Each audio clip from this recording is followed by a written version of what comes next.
Topping the news tonight, in a landmark move to combat the escalating threat of climate change, the Bahamas has taken a decisive step by urging the International Court of Justice to hold nations accountable for their climate policies. Representing the Bahamas, Attorney General Ryan Pinder delivering a compelling argument to the ICJ as concerns mount. And now, an environmentalist and marine biologist is lending her support to this bold move. Here's more in this report.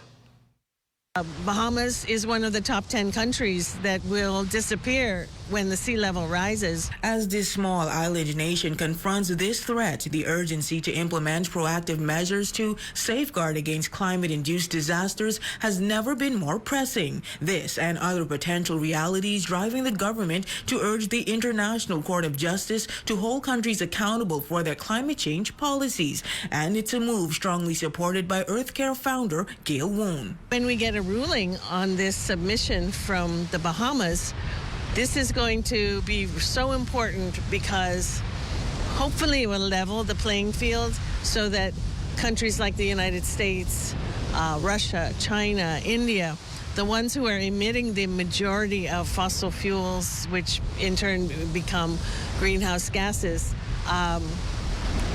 they need to be held accountable. Recently, PM Davis said climate impacts will increasingly drive geopolitical and economic instability. Woon agrees, regretting that the absence of strict regulations for countries has hindered efforts to address the climate crisis. The ocean's becoming more acidic, which means things like calcium carbonate are going to be worn away by the acid that's in the ocean.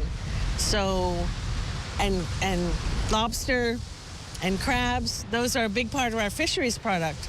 So that's going to affect the economy. With Dorian, basically our island shut down for 6 months to a year, and we still don't have some of the hotels have not reopened since.